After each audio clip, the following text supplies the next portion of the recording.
Apocalypse. Yes, I am. Were you a fan of the first movie or any of the video games? I did not like the video games because I could not figure out how to get the guy to move. So he'd always be doing that. There'd be a zombie coming, the character would be walking, and he'd be like, ah! I'd be like, motherfucker! So that was not fun. Come on, move, you son of a bitch! Yeah. So apparently my video game response to zombies is to turn around in a circle like I have autism. No, not good. No, definitely Wapner. Definitely Wapner. Yeah, I liked the first movie a lot. I thought the Resident Evil first film was really, really good. It kept you on the edge of your seat, and I thought it was cool. I didn't like the second one. I was in it, and I thought it was dumb.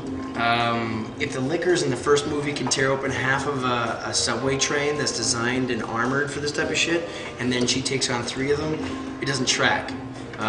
If zombies move slowly and you're her and you have superpowers, why not just avoid them?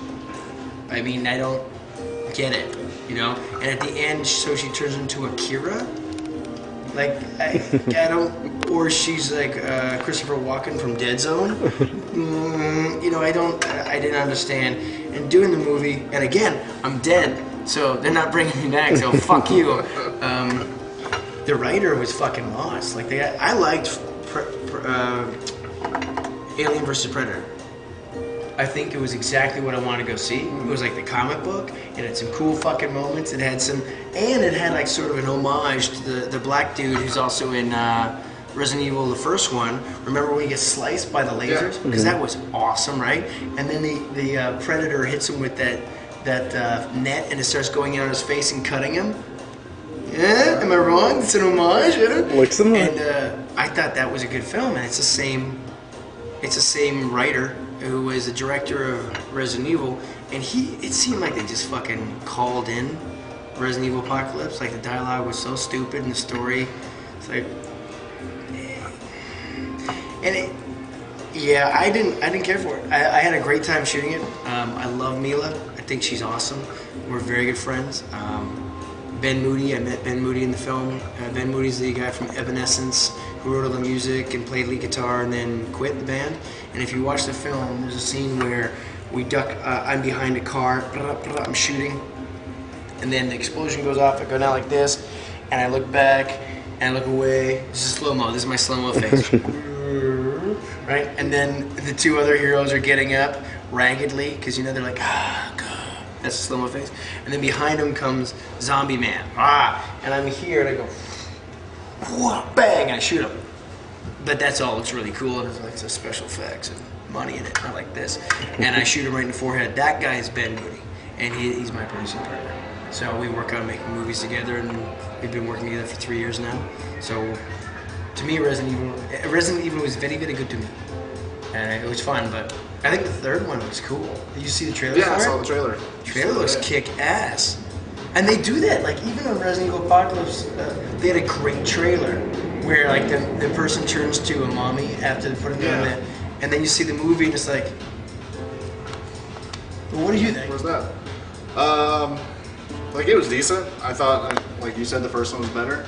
This one, I think they tried to expand a little too much, because they kind of, first one was kind of, you know, contained within this building, trying to get out of zombies. And the next was, okay, now we got a whole city full of zombies. What are you gonna do? I just don't think it. And there didn't seem to have any original story. Like, it was kind of like Escape from LA, or Escape from New York meets Day of the Dead. Yeah, and it's like they just kind of threw in some characters just because. Because they're in the video game. And they're like, yeah, let's make the nerds happy. Yeah. And I think there's a level where, especially if you're making video game movies, I think you have to keep a level of honesty with the game. But it's a fucking game. You know what I mean? Like, if you're talking about comic books have a lot more story and character development. A video game, like, it's a first-person shooter. Where's the fucking story, dude? Yeah. You know, so you need to have references that have people go, oh, I know that and I know that. But you need to extrapolate upon what's there. You know, Sienna Gilroy plays a chick in Resident Evil Apocalypse, and she wears a blue top with big boobs. Okay, there's got to be more to a character that makes you care about the person, and there was none of that in there. I think it was kind of just like, It was $60 million to make a movie that was boring. And I died. Come on. Makes any movie suck. By the way, that line when the dogs attack me, and then I come over and I shoot them, bang, and they stay. I wrote that. Because it just didn't make any sense. It's like I'm halfway across the room, and after I shoot all the zombies, and then kind of go, hello. Like, that's just dumb. So I created a reason to cross the room and then shot the dog, and it was really satisfying. Like, they're like, oh, good. We should put the camera down here, and we did it, you know. And I felt like one of those Arnold Schwarzenegger lines. And then being in the audience and sort of sitting there, you know, looking around the back room, Here it goes, and then here it comes, like, stay, and it was like, woo, yeah, stay. I was like, thank you, Jesus. Yeah. So, just from your opinion, why is it, do you think, that people are drawn to like horror movies so much? Why do they like to be scared? Adrenaline spike. Well, because also because they don't do exciting things necessarily every day. You know, people go on vacations, they don't go on adventures, because adventures when you might get hurt, yet you survive, and vacations when you sit on the beach and you catch some sun. People go to work every day. Our social systems have us so ensconced in the machine of making money to feed our faces, to cover ourselves with a house, to feed and clothe our family, to make sure that we have retirement, that you don't have a lot of options to choose what you want to do in your life. Most people get to just survive. Desperation is the human dynamic. Living lives of quiet desperation is pretty much the standard.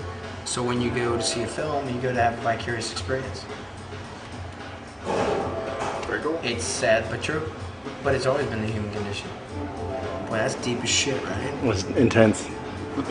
Well, me and Wolford are both children of the 80s. I know we grew up watching Transformers and, you know, cried during the first one when Optimus Prime died.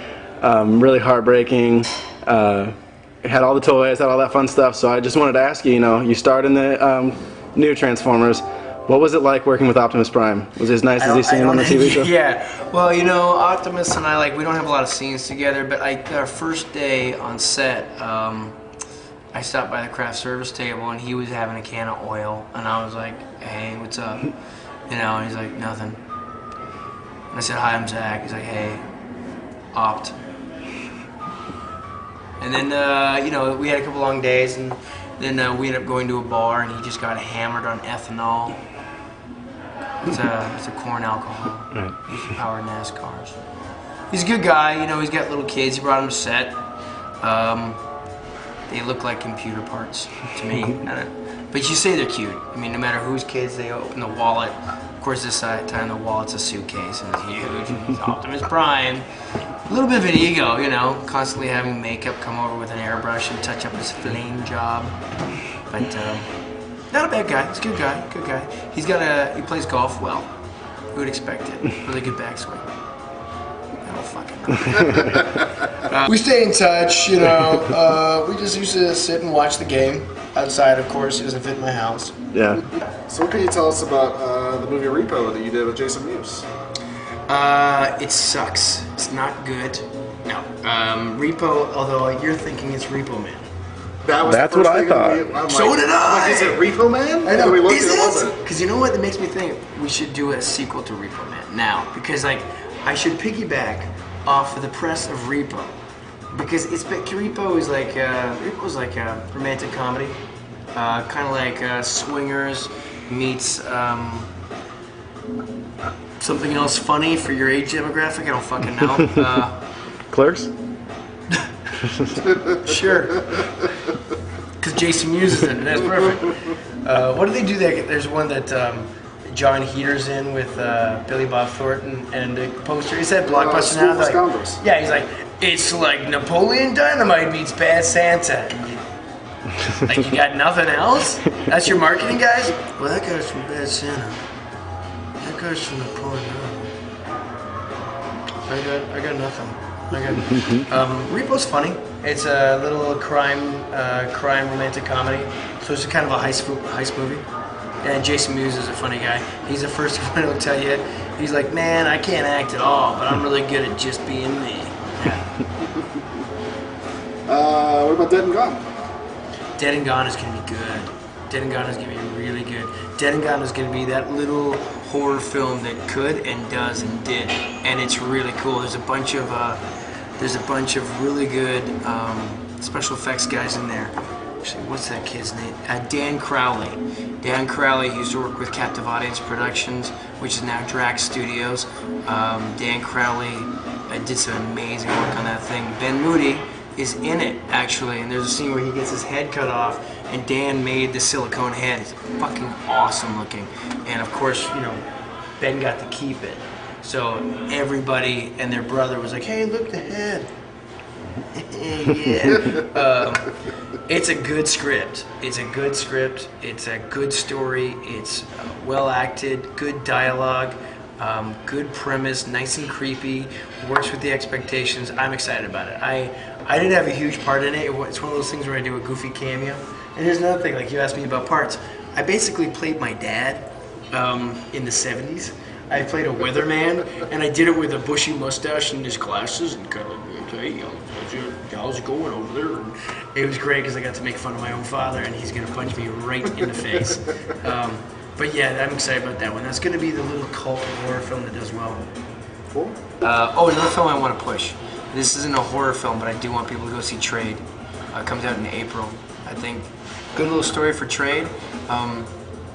Okay, it's shot like City of God. It's color saturated like Traffic, and its content is kind of like Maria Full of Grace. We premiered at Sundance this year, which was a big deal for me because I've never had a film at Sundance before. And I was sick as a dog. I had a massive flu. My buddy's with me, and we got a standing ovation for the film. That was huge. And then the director's up on stage, and it's a 1,500 seat theater. And he invites me up, and he says, you know, Zack Ward and Alex Green, and I do one of those, hey. I sit back down. He's like, no, come up. And I'm flu-ish. I have like 102-degree fever. And okay, so I start walking down the aisle, and walking down the row, or walking down the row, and then walking down the aisle. And as I'm doing that, I start getting booed. People in the theater are booing me, and I'm so sick that I'm not quite sure what's going on. And I don't react like well to people fucking with me. I kind of get in their face pretty fast. So I sort of stop and just turn and look at 1,500 people like someone's starting an argument with me, and they're like, hey! So apparently it was the you play a good bad guy boo, not the you're a sucky actor who needs a day job boo. But yeah, that's kind of like my claim to happiness right now is I got booed at Sundance, which most people don't say. And then please check out Postal. I'm very excited about it, and like I said, if it sucks, call me up. I'll have him give you your money back. We don't have all of the money. Yeah. And BloodRayne too, I forgot to mention that one. Yeah. You play Billy the Kid in it. Billy the Kid is a 357-year-old vampire. You didn't know that? It's like, No idea. yeah, I got to rewrite. I got to design the character myself, clothing-wise and teeth-wise and all that stuff, and then I got to write some of the dialogue myself, which is cool. So I think people like it if it got covered well enough. If not, then it's not my fault. It's his fault. I'm blaming him for pretty much everything because I have responsibility for nothing. So that was fun. But playing a vampire king is awesome. And Uwe, that movie was done so quickly because it had like 3 weeks of prep. I don't know if you know this, but that's nothing.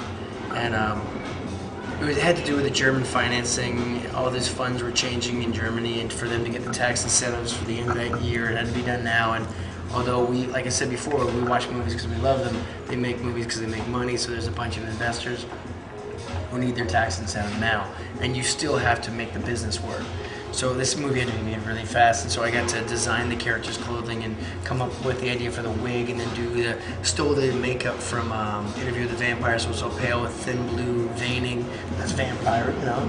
Did green contact lenses, and then got really cool custom teeth made, and then didn't know what I was asking. Well, he's 350 years old, so where's he from? He's like, Uwe's like, he's where from? All these vampires are from Pennsylvania, of course. So do you want a Transylvanian accent? He's like, do it! It's good! Shoot! That's actually how he talks. Shoot! Okay, we go! I'm not here for pretty memories. Shoot it! Get it done! Okay, we go now! I'm not exaggerating. And while as he's directing, he's on the phone in front of a video village, which means a bunch of monitors looking through the cameras, and he's doing this with the laptop. He's like, ja, so my German, which I don't speak. Ja, Wiener Schnitzel, war der Volkswagen, ja, Pfaffenjürgen. And the first AD will come up like, Uwe, we're ready to shoot. He's like, yeah, okay, shoot! I go, okay, this is good. And then like, I would finish the scene, and cut! Play it back. Hold on. It's crap, go again. Okay. Fucking serious, dude. Serious.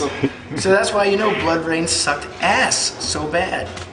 But yeah, because BloodRayne is so bad, it is the first and probably only time in my life I'll be able to say with impunity that I am a better vampire than Ben Kingsley. Huh? Yeah, there you go. And if Ben Kingsley has a problem with it, bring it. Bring it, Ben. Sir Ben Kingsley guy? What? But yeah, because otherwise he'd beat me to death. But yeah. I've been acting for 27 years, and then this last year I did 2 films with Uwe Boll. I did Transformers, I did Trade. I did 7 movies, but I've never starred in a $20 million movie before. So with Postal, Uwe gave me, and it's Uwe, not Uwe or Uwe. Uwe Boll gave me a shot at starring in a $20 million film. That's a big deal for me. That's not something that happens every single day. And the way that these things are created and put together, it's not that you're just a really good actor and you got lucky. True story on Transformers, Josh Duhamel has this really big part, and that's fucking huge for him. I can say fuck because it's but he's also Mr. Incredibly good-looking dude. He's a good friend of mine. I don't like to stand next to him because he's just too goddamn pretty. And with his success of starring in A Win a Date with Tad Hamilton, with him being on Las Vegas, even then, at that point, when they're doing a $200 million movie, Spielberg calls up his manager and says, why should I give him this shot? You got to understand that it's not about, are you the most talented guy and are you the right one for the choice? Because at that point, Spielberg's taking a risk. Because if Josh is a lovely guy and a good actor, but he's not known in Europe, he's not super famous, he's not Brad Pitt. And when you make a movie based upon making money.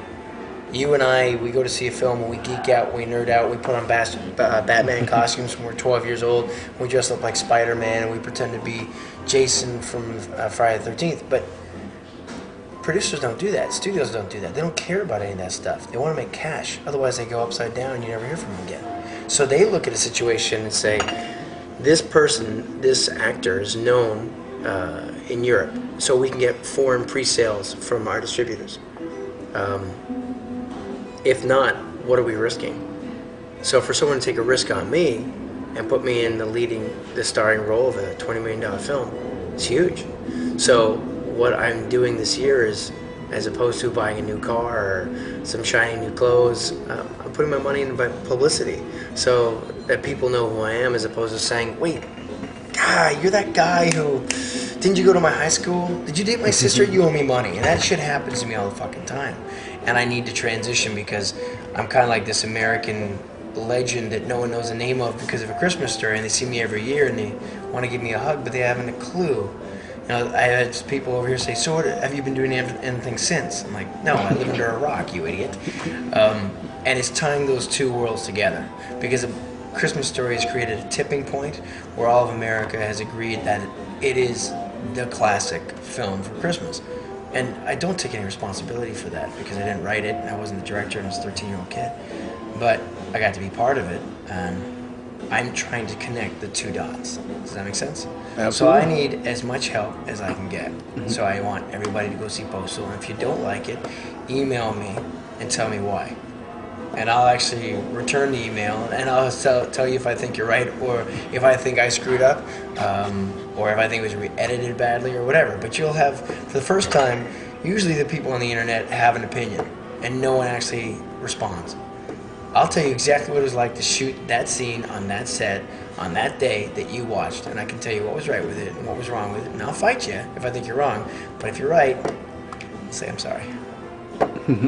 Yeah, what's that like to have such like a long, impressive list of stuff that you've worked on since A Christmas Story, but have that still be the thing that people focus on. That's the first movie I ever did. I got really lucky. It became a classic. You know, it's a good film is something that's like a good horror film or a good comedy is something that is inevitable but unexpected. Does that make sense?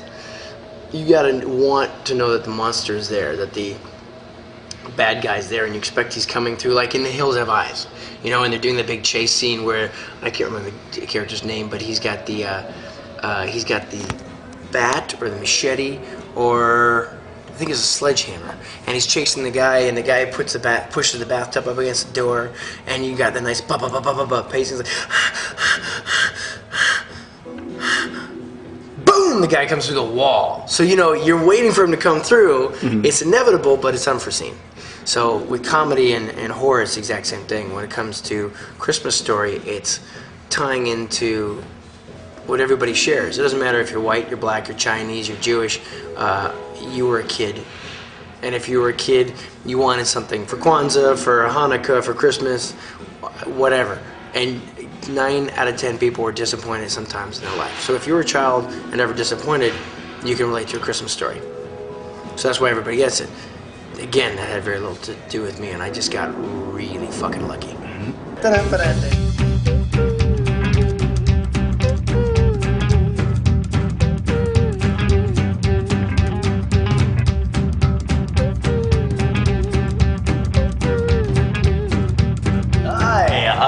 I'll make you steam and creamy like a cup of coffee. Yeah. That's all right. No. Fine. So, your family works a lot in showbiz. Your mom was a talent executive, is that correct? What? No. Is that not right? No, my mom's an actress. IMDb is a liar. And she's never been an executive of anything. Really? Ever. IMDb says that she is a talent executive for Fear Factor and Dr. Phil. She's gonna laugh her ass off at that. That's Seriously, go to IMDb and go to your mini bio and it'll have her what? name. And That's click you on know it, what's it has not fair all about this. that? It sounds like I got an in easy. Anything else? Yeah, I wanted to bring up the fact You're done? What about my mom executive? It's a teamwork. Well, that didn't go very well. I'm gonna write IMDb a letter. Yeah. You lying son of a bitches. Yeah. Dear IMDb, check my ball.